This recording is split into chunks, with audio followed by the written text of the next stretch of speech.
Today's words of wisdom will be presented in English with subtitles in Arabic, Olaxese or Vietnamese, Chinese, Dutch, English, French, German, Hebrew, Hindi, Hungarian, Indonesian, Italian, Japanese, Korean, Mongolian, Persian, Polish, Portuguese, Punjabi, Romanian, Russian, Spanish, Thai, Turkish, and Urdu.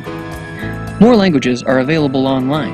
For your special language, please visit www.suprememastertv.com/subtitles. On April 5, 2011, Supreme Master Ching Hai accepted an invitation by radio talk show host and producer of Spiritual Awakening Radio, James Bean, for a discussion about Supreme Master Ching Hai's latest book, From Crisis to Peace, The Organic Vegan Way is the Answer.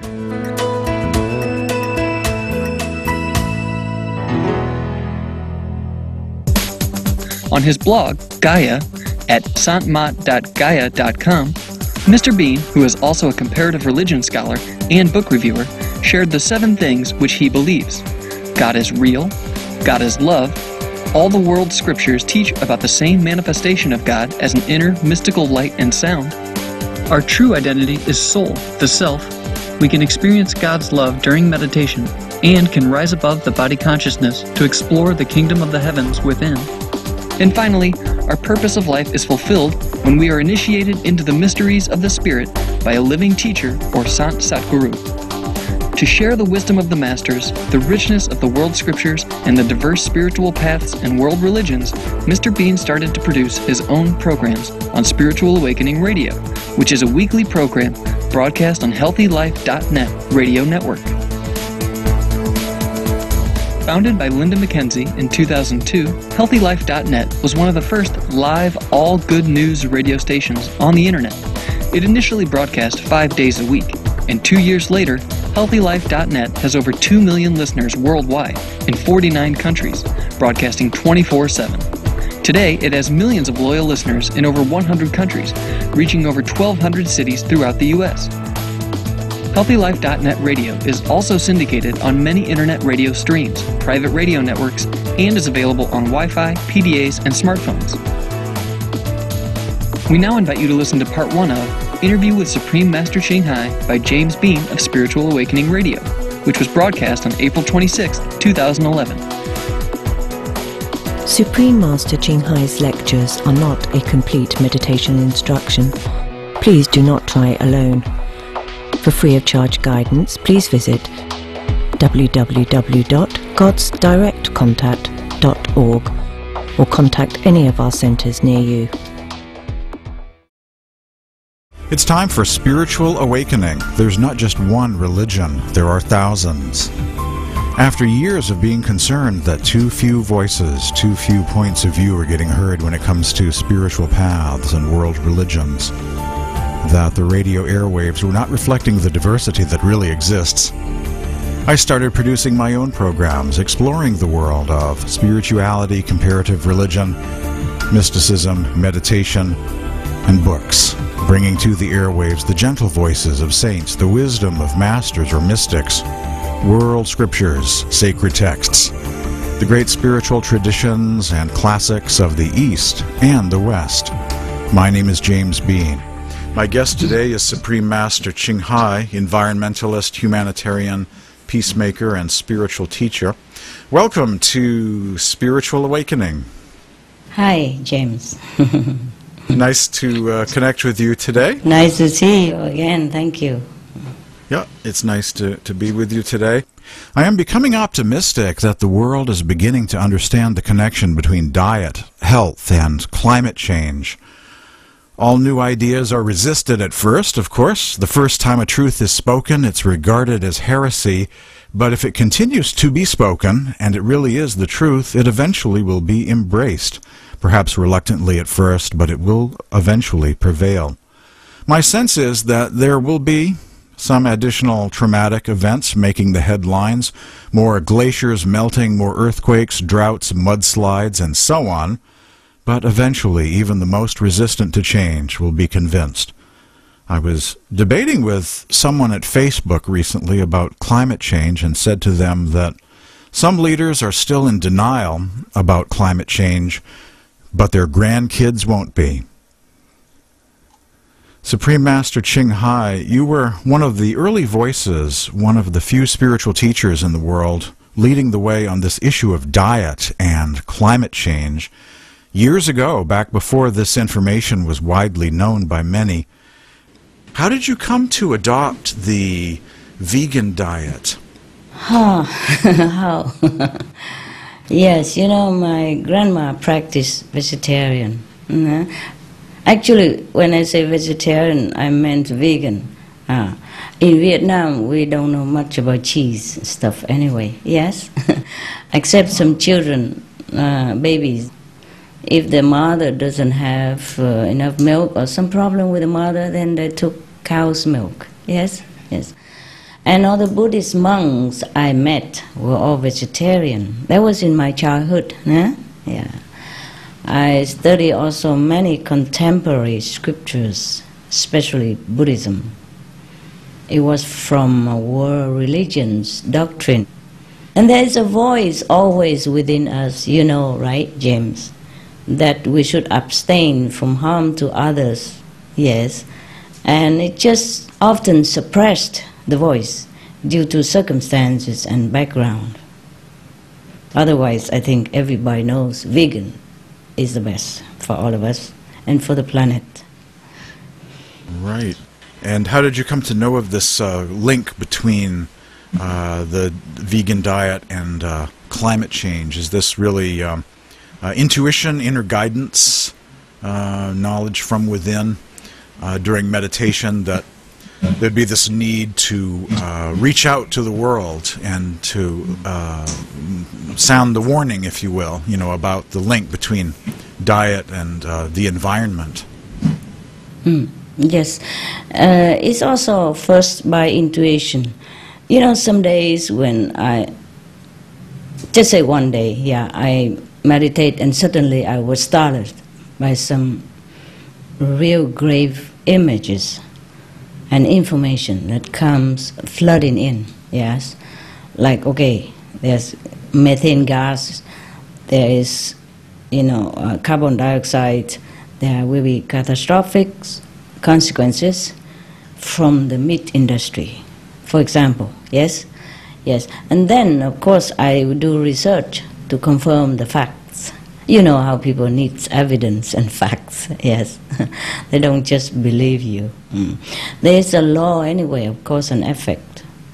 Even if we don't have intuition, or if we don't want to listen to our intuition or inner guidance, then we still know that in this physical world there is a law of cause and effect.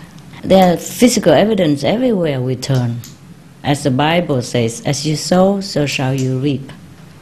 And the Buddhist, Hindu law of karma, yes.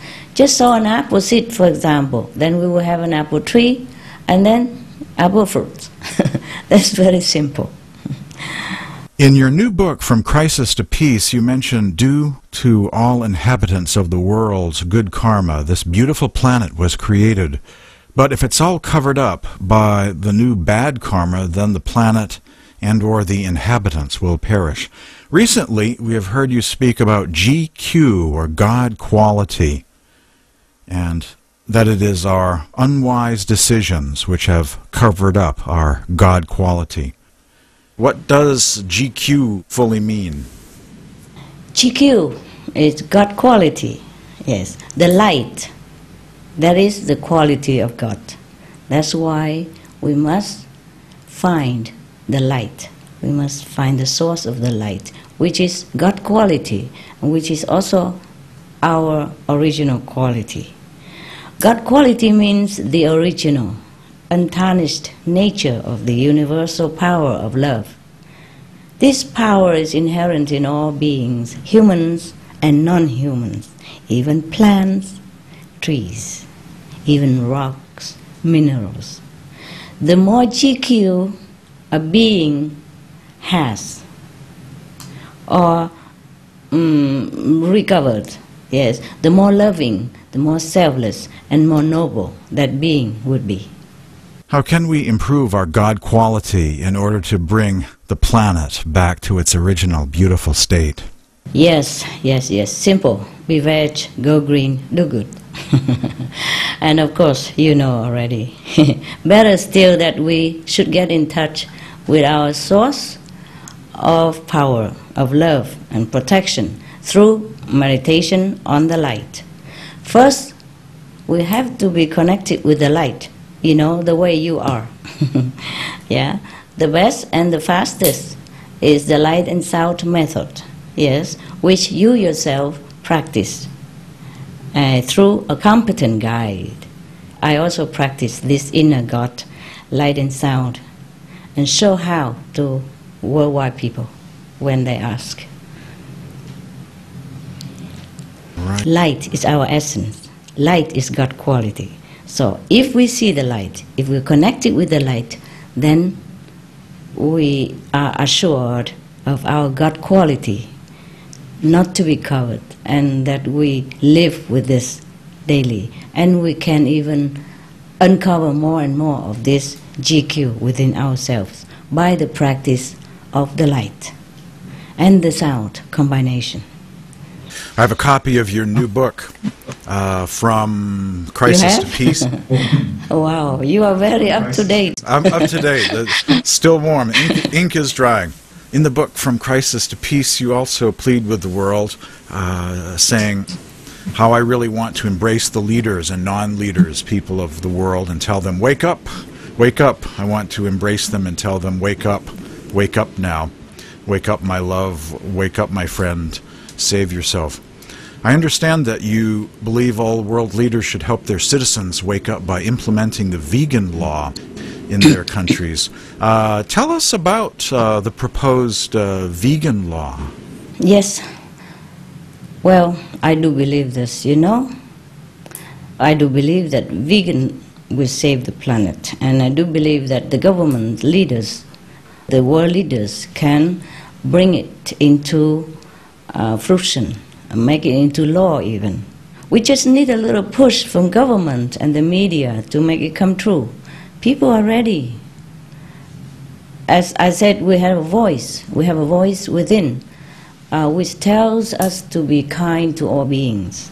There's no need to meditate even to feel the pain of others and of animals. Don't you think? No need. They have blood, and their blood flows out just like ours, red. And they scream, they agonize just the way we do, if we are hurt in the same ways. So humans are inherently compassionate. I do know that, and I do believe in that still. To kill anything, anyone, even animals, directly or indirectly, is not our nature. So vegan law should be implemented, you know, because it's a loving reminder of all citizens to be peaceful within and without, live and let live. If we do not kill animals, then we will not kill man. And peace will be naturally achieved. Nowadays, you know, many countries already ban cruelty to animals to some extent. And I know, for example, like in Italy, blessed be this country, you are entitled to rent a place without landlord refusal because of your pets. They cannot refuse your rent because you have a pet. You know, in some country, the landlord can refuse you outright because you have pets. Yes. In Italy, no, it's forbidden. You can bring your pets right into the rental house and nobody can say anything. Yes. And anyone who sees animals, wild animals, injured on the road, or if they injure the animals, the wild animals on the road, they must take them to the vet for treatment, as by law. Yeah? Just like human. If they don't do it, they will be fined. They will be punished. So vegan law is the mark of a more civilized society, me think. When compassion or universal love is the norm, meaning the people therein are already above hatred and vengeance. Now, if people adhere by the vegan law, and if the government implement it, I think that society already shows a great leap forward in the evolution. Yes, because we will be above hatred and vengeance, which is the mark of higher level of conscience when we are compassionate, yes, and have love for all beings. It sounds like Italy is further ahead, perhaps the legacy of St. Francis of Assisi and love of animals, makes them a little further ahead, Yes, I love Italy. Yes. Yeah, what steps could leaders take to bring in the vegan law and make it permanent? It'll be a big struggle probably in some countries, the old way versus the new, but we'll all be working hard on this to make this happen. Yes, we should work harder.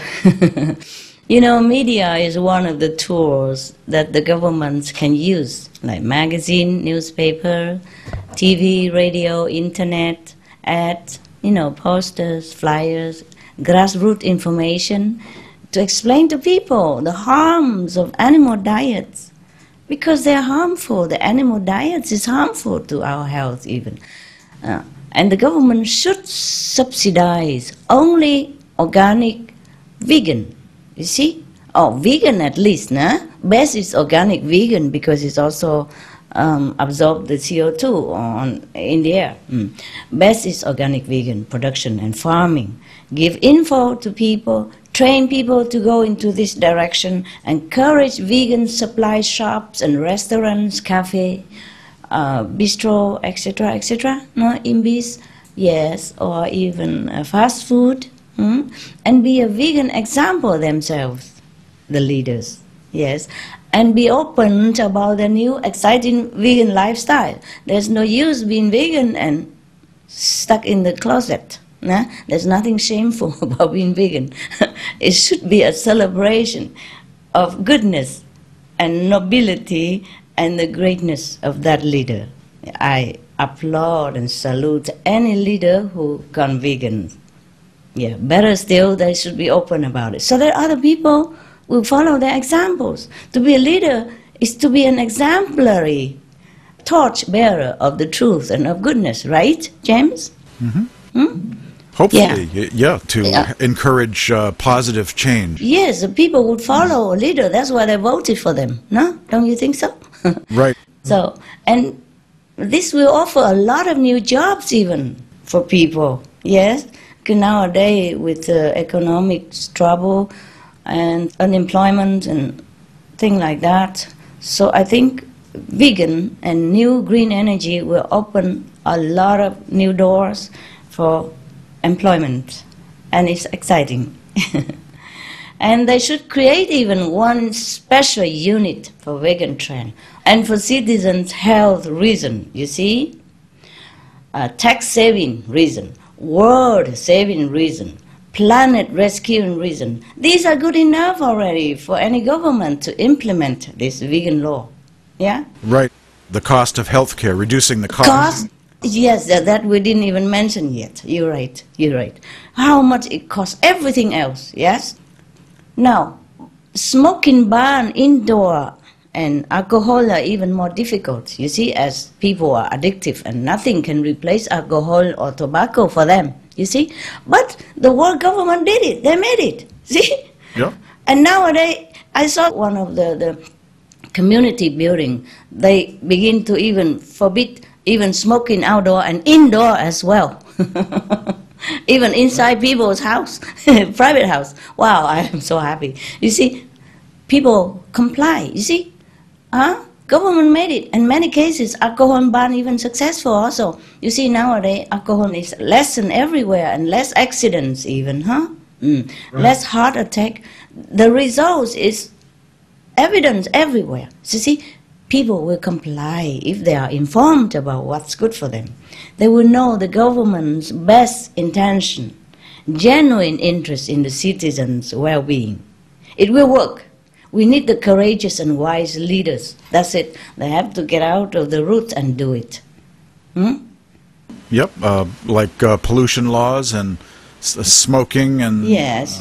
Drunken driving and all those. Yeah, Yes. it's very much like that. Yes, it's done. It can be done. You see, look, the governments send people to war, and that's the law even. Huh? You can't not go to war. When the government recruits you for war, you have to go. Now, in certain age, you know that, in many countries. Then they go, anyway, even to die in the foreign land, even not always have a good cause.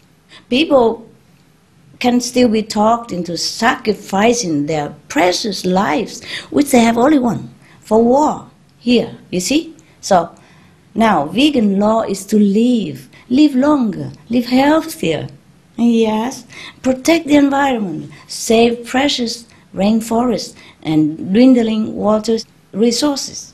Yes, protect immediate lives, save money, see? Boost economy, especially in our bankruptcy time. See, hey? Now, the leaders should save the planet, bring about peace. Yes, through vegan diet. When humans stop killing animals, James, they will stop killing men. I can imagine all citizens will approve and be grateful to their governments for their wise vegan law. I'm looking forward to that day. Pray that it comes soon. Yes, that's right. You and I pray, James. Absolutely. If nobody prayed, the two of us pray. Right, right.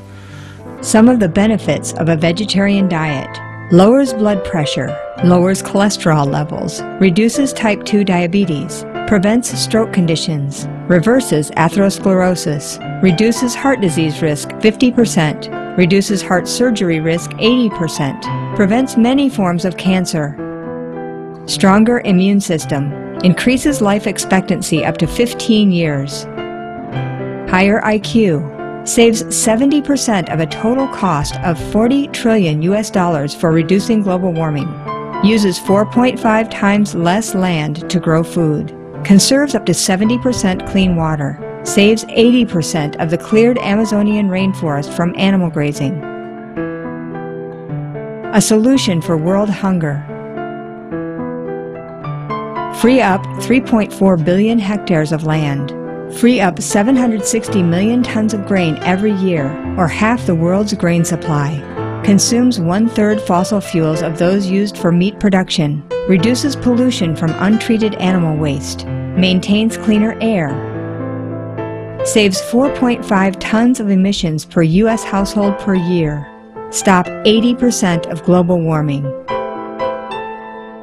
Plus more. Save your life. Be veg. Go green. Of all the world leaders I know, you are one of the most optimistic. You seem to have so much faith in humanity when you say, quote, "I do believe that our planet is on the threshold of constructive change for the better of all the inhabitants, including animals, trees, and plants." This statement made me think about the animals. Tell us how the animals, birds and fish, are suffering because of climate change. This is very difficult for me to tell you how they suffer. In any case, you can always look into the internet, or anyone can look into internet research to know how they suffer. And you know, maybe more than I do, being in the mainstream media as you are. Anyone can take a look into the news, the info on the internet, to know the state of suffering of animals, even en masse in the wild also. You see, the cruelty we created by animal slaughtering extend far beyond their squeezy crate, far beyond slaughterhouse. And it is not just the animals who are tortured during their short life and killed mercilessly, but also wildlife die by chemical fertilizer runoff, or die by suffocation, by lack of oxygen in dead water, etc., etc., which again, caused by our careless lifestyle, by our desire for animals' flesh and blood, which I think is not fit for humans' dignity. It is us humans who lose big time our inherent compassion quality, God quality, loving quality, intelligent quality, spiritual quality, and health quality, and risk now losing our home planet. So we might even lose the whole human race if we continue this way. There are even more suffering awaits us after our death even, if we don't stop our bloody, gruesome acts toward all animals and man. It's a lot of information, but I cannot tell all this in few minutes, so anyone who listens can please look into the www.suprememastertv.com, yes, then for more information. Right, and animals are very healing to human beings, you know, when we have pets and we're around those pets. They reduce blood pressure, they are fun to be around, they're very, you know, they make people happy, and perhaps animals can help heal the planet as well. Yes, they can. They are doing it already. They have been doing it, and they are doing it, and they will be doing it if we but let them. We have to let them live first, naturally, protect their habitat, and not domesticate or raise them more than the number absolute necessary, and even then just for their well-being only. Then they can have a chance to bless us, to heal the planet, and continue blessing us humans. We must respect them as we want to be respected. I cannot keep repeating this often enough. Because, why? Because frankly speaking, many of them have higher consciousness, more loving quality, more God quality than many of us humans. That I know. This is the concept that we must understand and bear in mind if we are to evolve further on spiritual level, or to be at least a grateful being for all the blessing and sacrifice that our animals, benefactors, quietly bestow on us and the planet. Well, I congratulate you on being such a positive influence in the world. You know, I'm noticing there are vegetarians who follow various spiritual paths, gurus or teachers, who are beginning to switch from being vegetarian to becoming strictly vegan. I'm seeing this every day. I'm one of those also. Once following a lacto-vegetarian diet, but now have switched to vegan. So you've helped to bring about what I call a vegan awakening in the world. There's a great awakening, and a lot of vegetarians are switching to vegan, you know, these days. Yes. I've done a lot of research on vegetarianism in the world religions and veganism. There are passages of scripture in the writings of saints and mystics, you know, in support of being vegan, vegetarian, in most of the world religions. And most everyone on earth is affiliated with one of these great world religions.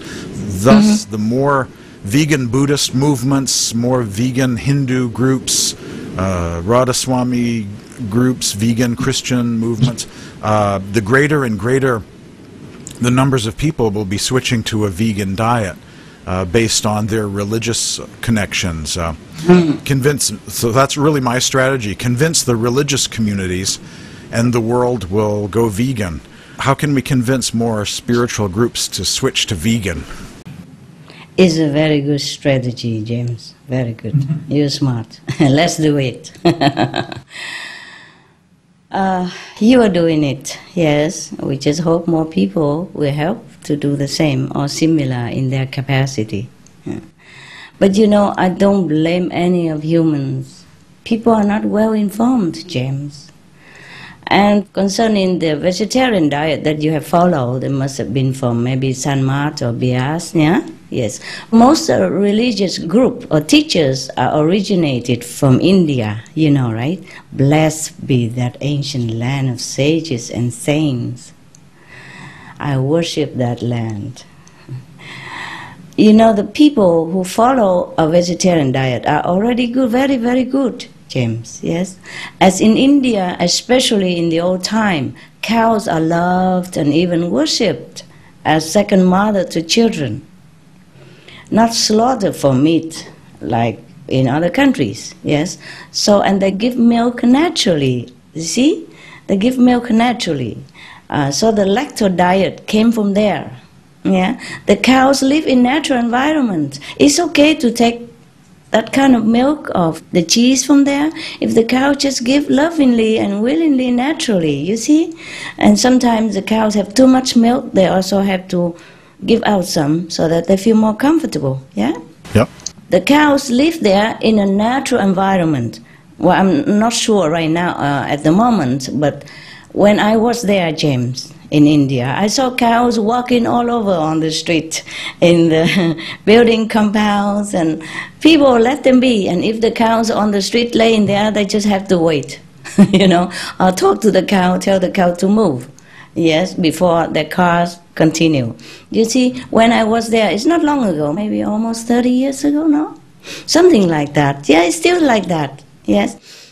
And they were not overwhelmingly raised in great numbers like the way factory farming nowadays, you know, with squeezy crates and cruelty treatment, force-fed multiple drugs, harsh machinery milk until they could not stand up anymore, you know, then massacre them mercilessly.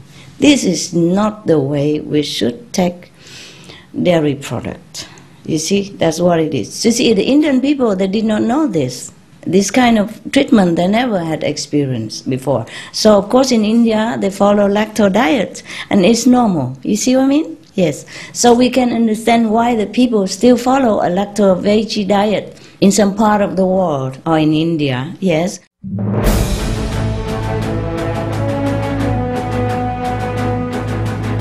European Parliament supports reducing meat to lower greenhouse gases. Roll call vote. Vote is now open. Reduce your meat consumption or stop eating meat totally. During discussions on greenhouse gas reduction goals, the Climate Committee of the European Parliament officially recognized livestock's contribution to global warming and recommended a reduction of subsidies to the livestock industry to curb methane. The European Parliament has adopted its own position on climate change as an institution. And as a Vice President, one of the proposals I have made is in line with your own, which is that we should eat far less meat, because that's one of the major sources of greenhouse gases. We know that the agriculture and the meat production is one of the main causes of gas emission, and so it's very clear that the ratio per habitant of meat has to decrease.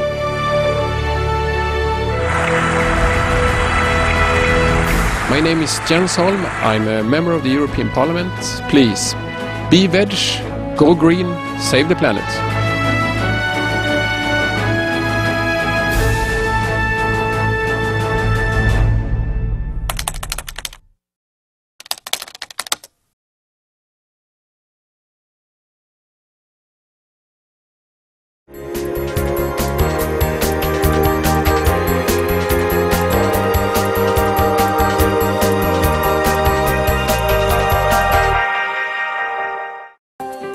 Supreme Master Ching Hai's lectures are not a complete meditation instruction. Please do not try alone. For free of charge guidance, please visit www.godsdirectcontact.org or contact any of our centers near you. Generous viewers, thank you for your loving presence for today's episode of Words of Wisdom. Please join us again on Friday for part 2 of Interview with Supreme Master Ching Hai by James Bean of Spiritual Awakening Radio. And now, please stay tuned to Supreme Master Television for Models of Success, coming up next after noteworthy news. May you have a blissful life under God's grace. For more details, please see www.suprememastertv.com/WOW.